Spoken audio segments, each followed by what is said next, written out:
चलिए दोस्तों शुरू करते हैं। सैम्पल पेपर नंबर 3 आपके सामने सबसे पहले आएंगी जनरल इंस्ट्रक्शंस, जो कि आपको नहीं पढ़नी है क्योंकि आप मेरे साथ पहले ही 2 सैम्पल पेपर सॉल्व कर चुके हो, sample paper number 1 and sample paper number 2। ठीक है, तो सबसे पहले आपके सामने सेक्शन ए, जिसमें से आपको सबसे पहले 4 क्वेश्चंस में से 3 क्वेश्चंस को अटेम्प्ट करना है। आप एक बार वीडियो पॉज करके ट्राई कर लीजिए, फिर मैं आपको इनके आंसर्स बता दूंगा। ठीक है, तो पहला क्वेश्चन क्या बोल रहा है, when more entrepreneurs sell the same product how it affects the price of the product. तो जब ज़्यादा एंटरप्रेन्योर्स सेम प्रोडक्ट को सेल करेंगे तो उसकी प्राइस पे क्या इफेक्ट पड़ेगा। तो सीधी सी बात है, जब ज़्यादा एंटरप्रेन्योर या फिर मान लो ज़्यादा लोग एक ही सामान को बेच रहे हैं तो उसकी प्राइस अपने आप कम हो जाएगी। ठीक है, तो आंसर हो जाएगा the price of the product goes down. Second question, entrepreneurs are confident and like the freedom to take decisions which characteristic of entrepreneurs can be depicted from the above statement. जो हमारे entrepreneurs होते हैं वो confident होते हैं और पसंद करते हैं कि वो उन्हें फ्रीडम मिले टू टेक डिसीजंस, उनके पास फ्रीडम होता भी है डिसीजंस को लेने का। ठीक है, इससे हमें कौन सी कैरेक्टरिस्टिक दिखाई दे रही है, आंसर होगा इंडिपेंडेंस, क्योंकि ये कैरेक्टरिस्टिक हमें दिखाई दे रही है स्टेटमेंट के द्वारा कि वो जो फ्रीडम होती है उनके पास डिसीजंस को लेने की, आंसर हो जाएगा independence. Third question, what is the targeted year by which the sustainable development goals are to be achieved. तो किस ईयर तक हमें सस्टेनेबल डेवलपमेंट गोल्स को अचीव करना है। आपको पता है देखिए कि 17 सस्टेनेबल डेवलपमेंट गोल्स दिए गए हैं यूनाइटेड नेशंस के द्वारा। कब, सितंबर 2015 में क्या हुआ था वहाँ पे न्यूयॉर्क के अंदर यहाँ पे जो है एक समिट हुई थी जिसका नाम था United Nations sustainable development summit. तो इसके अंदर क्या हुआ था, एक एजेंडा 2030 रखा गया था, एजेंडा 2030 रखा गया था, जिसके तहत ये बोला गया था कि हमें सस्टेनेबल डेवलपमेंट गोल्स दिए हैं 17, इनको हमें 2030 तक अचीव करना ही करना है। तो आंसर हो जाएगा 2030। ठीक है, आगे बात करेंगे, state and initiative taken by ministry of railways in Varanasi to replace plastic and paper cups. तो देखिए प्लास्टिक कप से क्या होता है कि दिल बन गया, प्लास्टिक कप से क्या होता है कि नॉन बायोडिग्रेडेबल है, तो इसे फेंकोगे तो ये जो है बायोडिग्रेडेबल नहीं होता है, तो इससे पॉल्यूशन हो गई होगा धरती का। पेपर कप से क्या दिक्कत है कि पेड़ काटने पड़ेंगे पेपर कप्स बनाने के लिए। तो मिनिस्ट्री ऑफ रेलवे ने वाराणसी में क्या किया है, कुल्हड़ों का आविष्कार नहीं बोल सकते, कुल्हड़ों का जो है ट्रेंड वापस लाया है कि कुल्हड़्स का यूज़ कीजिए, ये बायोडिग्रेडेबल भी होते हैं और जो है इससे पुराना टेस्ट भी आ जाएगा ट्रेडिशन का। तो यहाँ पे क्या लिखेंगे, the ministry of railways in Varanasi introduced clay pots कुल्हड़्स to replace plastic and paper cups and to bring the taste of tradition. ठीक है, आगे बढ़ेंगे। यहाँ पे आपको 2 क्वेश्चंस दिए गए हैं, 2 मार्क्स ईच, आपको 1 क्वेश्चन अटेम्प्ट करना है केवल। पहला यानी कि 5वां question, there are 2 ways a person can earn a living, what are these, explain. 2 तरीके होते हैं लिविंग को अर्न करने के लिए, यानी कि पैसा कमाने के 2 तरीके होते हैं। एक तो होता है सेल्फ एम्प्लॉयमेंट या फिर सेल्फ एम्प्लॉयड, और दूसरा होता है आपका वेज एम्प्लॉयड। इनको समझाता हूँ पहले। ठीक है, यही हमसे पूछा गया है। सेल्फ एम्प्लॉयड में क्या होता है, बंदा किसी भी ऑर्गेनाइजेशन में डिपेंडेंट नहीं होता है अपने वेजेस के लिए, यानी कि उससे जो है किसी भी ऑर्गेनाइजेशन में डिपेंड नहीं होना है, वो खुद से कोई ना कोई काम करता है। वेज एम्प्लॉयड में क्या होता है, उसे मंथली या फिर वीकली या फिर ईयरली जो भी है, तो मंथली वेजेस उसे मिलते हैं। मंथली क्या कहलाता है, हम लिखेंगे यहाँ पे फिक्स टाइम पे, आफ्टर अ फिक्स पीरियड पे उसे वेजेस मिलते हैं अपने। कुछ जॉब्स ऐसी भी होती हैं जो वीकली पे करती है, ठीक है, और फिक्स पीरियड में उसे वेजेस मिलते हैं, और वो जो है ऑर्गेनाइजेशन पे डिपेंडेंट होता है अपने काम के लिए, ऑर्गेनाइजेशन पे डिपेंडेंट होता है। ठीक है, तो एक बार देख लीजिए, self employed and wage employment इसका आंसर है। Wage employed people are people who work for a person और organisation and get paid for that work. Self employed are those who start a business to satisfy the needs of the people. For example, देखिए self employed कौन होते हैं, जो कि business को start करते हैं और नीड्स को सेटिस्फाई करते हैं पीपल की। ठीक है, example, a doctor who works for a hospital is a wage employed person. देखिए कोई डॉक्टर है, कोई हॉस्पिटल के लिए काम कर रहा है तो वेज एम्प्लॉयड हो गया, लेकिन अगर वही डॉक्टर अपना खुद का क्लिनिक खोल लेगा तो उसे हम सेल्फ एम्प्लॉयड बोलेंगे। समझ गए, फिर वो किसी ऑर्गेनाइजेशन में डिपेंड नहीं कर रहा है। Self employed person running a business to satisfy a need by trying new ideas is called entrepreneur. ये लाइन तो मैंने यहाँ पे ज़बरदस्ती घुसा दी है ताकि आपको ज्ञान मिले, लिखना तो यहीं तक था इसके अंदर। ये चीज़ मैंने जानबूझ के लिखी है क्योंकि फिल इन द ब्लैंक्स में भी आ सकता है, वन वर्ड में, ठीक है, 1 मार्क के अंदर आ सकता है ये। A self employed person running a business to satisfy a need by trying new ideas is an entrepreneur, ठीक है, वो एंटरप्रेन्योर होता है। Mention any 4 points that are included in sustainable development. Sustainable development में जो 4 पॉइंट्स इंक्लूडेड हैं वो आपको बताने हैं, बहुत सारे पॉइंट्स हैं, आपको 4 बताने हैं। Reduces excessive use of resources and enhancing resource conservation. आपको जो है रिसोर्सेज का एक्सेसिव यूज कम करना है और रिसोर्स कंजर्वेशन पे ध्यान देना है। Recycling and recycling and reuse of waste material, scientific management of renewable bio resources, planting more trees, using environment friendly biodegradable material, use of technologies which are environment friendly and based on efficient use of resources, green grassy patches to and trees to be interpersed between concrete buildings। जो concrete buildings है उनके बीच बीच में जो है पेड़ पौधे लगा दो, ठीक है। तो मैंने आपको 7 बता दिए हैं, आपको 4-5 तो कम से कम याद होने ही चाहिए। सेक्शन बी, यहाँ पे आपको सबसे पहले 6 क्वेश्चंस दिए हुए हैं जिनमें से आपको 4 क्वेश्चंस अटेम्प्ट करने हैं, हर एक क्वेश्चन 1 मार्क का है। पहला question, when dash keys are turn on computer emits sound cues when the locking keys caps lock, num lock और स्क्रॉल लॉक आर प्रेस्ड। तो वो कौन सा एक्सेसिबिलिटी फीचर होता है कंप्यूटर का जैसे टर्न ऑन करने से कैप्स लॉक, नम लॉक और स्क्रॉल लॉक को एक्टिव करने पर हमें साउंड सुनाई देती है? आंसर हो जाएगा टॉगल कीज। टॉगल कीज किन के लिए होता है? जो देख नहीं सकते, विजुअली इम्पेयर्ड के लिए ये होता है, जो जिन्हें देखने में प्रॉब्लम होती है, ठीक है। Networks in which certain computers have special dedicated task providing services to other computers in the network are called. ऐसे नेटवर्क जिसके अंदर कंप्यूटर्स के पास कुछ स्पेशल डेडिकेटेड टास्क होते हैं और वो सर्विसेज प्रोवाइड करते हैं अदर कंप्यूटर्स को, तो उस नेटवर्क को क्या बोलते हैं? Client server network. क्या बोलते हैं? Client server network. क्लाइंट वो होता है जो सर्विसेज लेता है, सर्वर वो होता है जो सर्विसेज देता है। यानी कि जो स्पेशल डेडिकेटेड टास्क वाला जो कंप्यूटर होता है, सर्टेन कंप्यूटर, उसको हम सर्वर बोलते हैं। एग्जांपल बताऊं क्लाइंट सर्वर का, डाटाबेस सर्वर। अगर आपको आता है डाटाबेस सर्वर तो बहुत ही अच्छी बात है, जिन लोगों को डाटाबेस सर्वर आता है वो समझ जाएंगे। डाटाबेस सर्वर में क्या होता है? डाटाबेस सर्वर वो डेडिकेटेड कंप्यूटर्स होते हैं, डाटाबेस सर्वर वो डेडिकेटेड कंप्यूटर्स होते हैं जो स्पेशल डेडिकेटेड टास्क करते हैं। कौन से? डाटाबेस की सर्विसेज प्रोवाइड करना, ठीक है। तो उनको हम सर्वर बोलते हैं और उस मॉडल को बोलते हैं क्लाइंट सर्वर नेटवर्क, ठीक है। फिलहाल आप इतना समझिए, ऐसा नेटवर्क जिसके अंदर कंप्यूटर्स के पास स्पेशल डेडिकेटेड टास्क होते हैं और सर्विस प्रोवाइड करते हैं, उसको हम क्लाइंट सर्वर नेटवर्क बोलते हैं। An occupational hazard is the illness, ठीक है, that may acquire due to this occupation. Hazard इसका आंसर हो गया। एनी 2 DBMS सॉफ्टवेयर, तो भैया open office base and Microsoft access, ठीक है। Which clause of select statement is use to display specific data. अगर हमें स्पेसिफिक डाटा को डिस्प्ले करना है तो किस क्लॉज का यूज करेंगे? आंसर हो जाएगा वेयर। सैम्पल पेपर नंबर 2 में बताया था, सैम्पल क्वेश्चन पेपर नंबर 2 में आपको मैंने ये समझाया था अच्छी तरह से। What is the length of the field by default? By default field की डाटाबेस के अंदर लेंथ क्या होती है? आंसर हो जाएगा 10। आगे बात करेंगे, given in 2 electrical safety rules in organization. किसी भी ऑर्गेनाइजेशन में 2 इलेक्ट्रिकल सेफ्टी रूल बताने हैं। तो पहला रूल तो देख लो कि जो हमारी जो सर्किट की आउटलेट्स है वो ओपन नहीं होनी चाहिए। चलो इसे छोड़ो, पहला सेफ्टी रूल ये देख लो, जैसे कि हमारा कोई भी इक्विपमेंट है, इलेक्ट्रिकल इक्विपमेंट जो होते हैं हमारे, जैसे प्लास हो गया है ना, प्लास वगैरह, ठीक है, और क्या सकते हैं वायर्स वगैरह जो है हमारे, है ना, वो जो है एक अप्रूव होने चाहिए किसी भी रिकॉग्नाइज्ड ऑर्गेनाइजेशन के द्वारा, यानी कि अच्छी क्वालिटी के वो होने चाहिए इलेक्ट्रिकल इक्विपमेंट्स। दूसरी बात, उनमें पानी वगैरह नहीं गिरना चाहिए, ये भी लिख सकते हैं हम। और देख लो आंसर यार ठीक है, अप्रूव्ड बाय रिकॉग्नाइज्ड ऑर्गेनाइजेशन तो बता दिया मैंने। Workers should be train to handle the electrical equipment safely. Workers को ट्रेन करो कि भैया ऐसे ऐसे इलेक्ट्रिकल इक्विपमेंट को हैंडल करना है। लोकल एरिया नेटवर्क को यहाँ पे एक्सप्लेन करना है हमें नेक्स्ट क्वेश्चन में। लोकल एरिया नेटवर्क यानी कि लैन, इसका हम यूज़ करते हैं।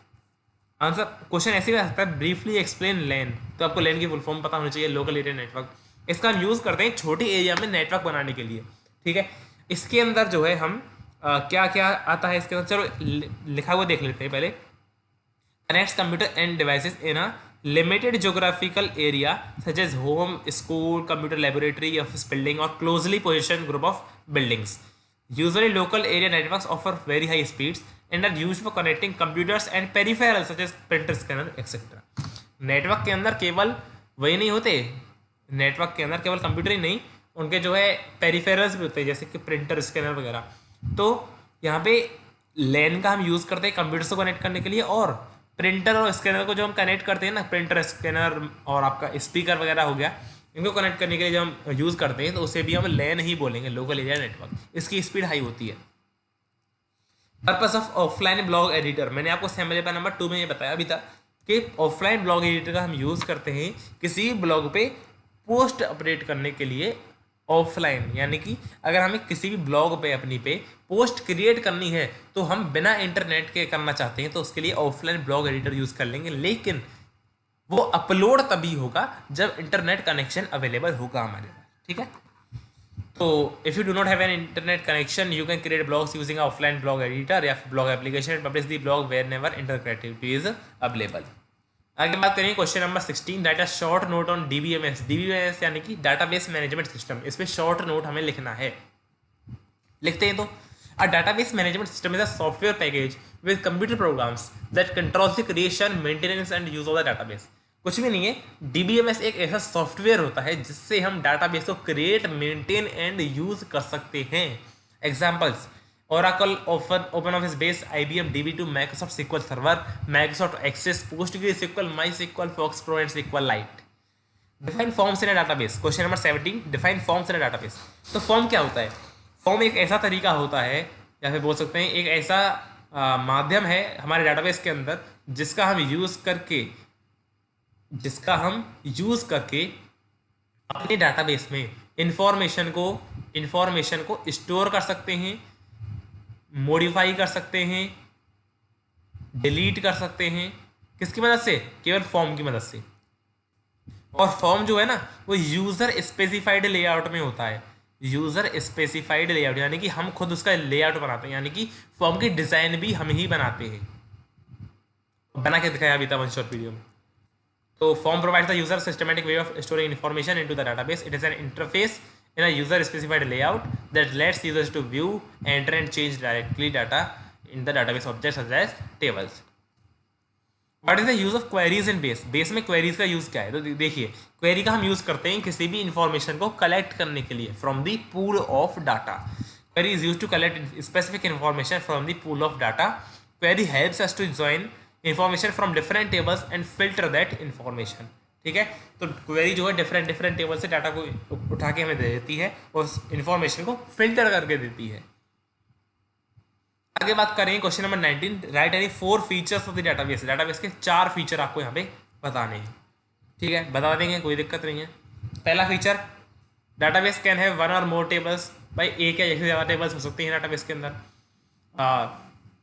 Each table in database contains information about one type of item. एक टेबल में एक ही तरह की डाटा होती है। जैसे कि आपकी मेन टेबल है स्कूल की, स्कूल का एग्जाम्पल से समझाता हूँ मैं, आपको पता है मेरी आदत। अरे भाई ये बाइक वाले भी यार साइड में डिस्टर्ब कर जाते हैं।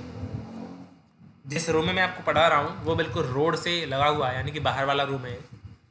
चलिए कोई बात नहीं।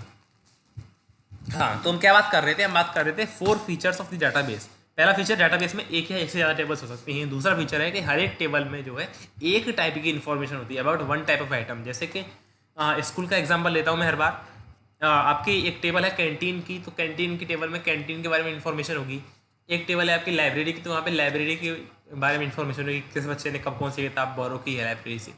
एक टेबल डॉक्टर भी बनाता है आजकल, स्कूल में जो डॉक्टर होते हैं वो भी अब टेबल बनाने लगते हैं। मैंने देखा है कि किस बच्चे ने कब कौन सी दवाई ली और पूरी डिटेल्स लिख लेते हैं उसकी, है ना। तो इस प्रकार से ये जो है एक टेबल में एक टाइप की इन्फॉर्मेशन होती है। थर्ड पॉइंट है, when we put in information we may have people with the same name और द सेम एड्रेस। जब, ये बहुत ही इंपॉर्टेंट है, जब हम इन्फॉर्मेशन डालते हैं डाटाबेस में तो हो सकता है कुछ पीपल हमारे पास ऐसे हों जिनका सेम नेम या फिर सेम एड्रेस हो, लेकिन डाटाबेस का एक खूबसूरती है डाटाबेस की कि रिकॉर्ड यूनिकनेस होती है ड्यू टू प्राइमरी की, है ना। तो प्राइमरी की जैसे कि रोल नंबर है जैसे हमारा, तो हमारे पास सेम नेम के अगर 2 बच्चे हैं, जैसे कि मान लो अभिषेक जो है वो बहुत ही कॉमन नेम है, तो अभिषेक और अभिषेक 2 बच्चे हैं अभी क्लास में, तो एक का रोल नंबर 1 हो जाएगा, दूसरे का रोल नंबर 2 हो जाएगा, तो रिकॉर्ड यूनिकनेस रहेगी। ठीक है। Every database table should have 1 और मोर फील्ड डिजाइनेड की। तो हर एक डाटाबेस में एक या एक से ज़्यादा फील्ड होना चाहिए डेजिग्नेटेड एज की। की यानी कि प्राइमरी की, फॉरवर्ड की, कंपोजिट की, जानते हो आप। पानी पी लूँ पहले, इस क्वेश्चन को ट्राई कीजिए एक बार जब तक, है ना, पानी पी लेता हूँ।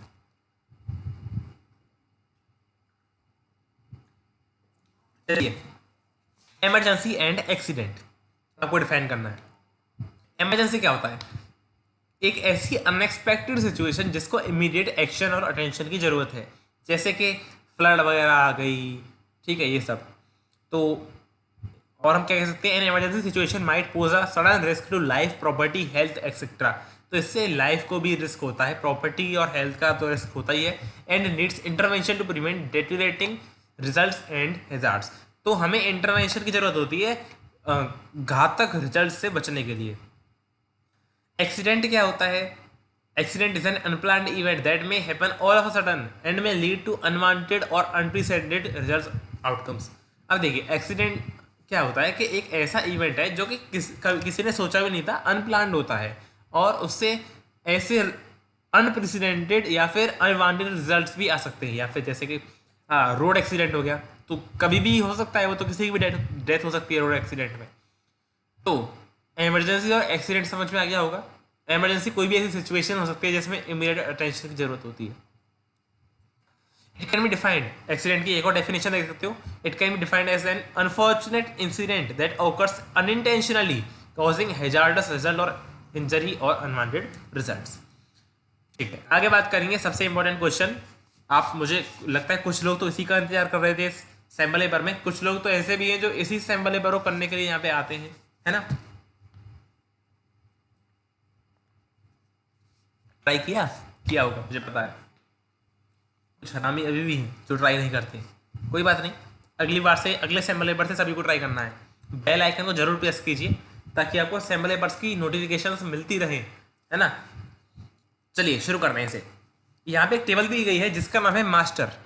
मास्टर नाम की टेबल है, और मास्टर के देखा ना, मास्टर के सारे लेटर्स जो है कैपिटल में लिखे हुए हैं, ध्यान से देखो, MASTER, और सभी लेटर्स जो है यहाँ पे कैपिटल में है, ठीक है। देखिए question, write queries oblique commands two, पहला, update the salary of the employee to 17,000 whose serial number is 03। Serial number 03, इसकी सैलरी देखो 14,000 है, इसकी हमें 70,000 करनी है, 17,000 कैसे करोगे? कर देंगे, हम लिखेंगे अपडेट, क्या लिखेंगे? Update master set salary is equal to 17,000 where, किसकी सैलरी करनी है? Where serial number is equal to 03, ठीक है। और यहां पे हम लगा देंगे लास्ट में सेमी कॉलन, बस हो गया, ठीक है। तो अपडेट मास्टर, मेरी यहाँ पे राइटिंग थोड़ी खराब आ गई थी, माफ कीजिएगा। Update master set salary is equal to 17,000 where serial number is equal to 03। Display the names of people whose department is Hindi, जिनका डिपार्टमेंट हिंदी है उनकी डिटेल्स डिस्प्ले करनी है। कंडीशन लगा दी हिंदी, कंडीशन के लिए क्या यूज करेंगे? वेयर यूज करेंगे, ठीक है। तो क्या लिखेंगे हम? सेलेक्ट, और नेम्स को ही डिस्प्ले करना है तो स्टार नहीं लगाएंगे, नेम लगाएंगे। Select name from master where department, एक मिनट, department is equal to Hindi, semicolon लगा दो, हो गया, बस इतना सा है, ठीक है। Display names and age of whose salary is more than 15,000, जिनकी सैलरी 15,000 से ज़्यादा है उनका हमें नेम और एज बताना है। तो हम क्या कहेंगे? Select name comma age from master, master क्या है? टेबल का नाम है। Where salary is greater than 15,000, ठीक है, और सेमीकोलन। आगे, display names and salary added by 1,500, salary सभी की हमें 1,500 रुपये बढ़ानी है, तो इसकी 12,000 है तो इसकी 1,500 प्लस कर देगी, कितनी हो जाएगी? 13,500। इस प्रकार से हमें सैलरी बढ़ानी है, कुछ भी नहीं है, नेम्स डिस्प्ले करनी है। देखो एक तो होता है अपडेट करना, सैलरी को अपडेट नहीं करनी है, हमें यहाँ पे डिस्प्ले करनी है ऐड करके। तो डिस्प्ले करने के लिए क्या लिखेंगे हम, सेलेक्ट ही लगाएंगे, select name comma salary plus 1500 from master, semicolon, हो गया। तो भैया हो गया आज का, इतना ही था अब तक, है ना। तो मुझे उम्मीद है कि आपको समझ में आई होंगी चीज़ें, और आने वाले सैम्पल पेपर्स के लिए बेल आइकन ज़रूर प्रेस करें। ये बात आपको बार बार बोल रहा हूँ क्योंकि कुछ लोग हैं जो 2-4 सैम्पल पेपर करके भाग जाएंगे, लेकिन मैं चाहता हूँ कि आप सभी सैम्पल पेपर्स करें, क्योंकि इन्हीं सैम्पल पेपर्स से आपको मैक्सिमम क्वेश्चंस एग्जाम में दिखाई देंगे, क्योंकि मैं एक एक इंपॉर्टेंट क्वेश्चन को यहाँ पे कवर कर रहा हूँ सैम्पल पेपर्स के द्वारा। ठीक है, तो फिर मिलते हैं नेक्स्ट वीडियो में। Thank you.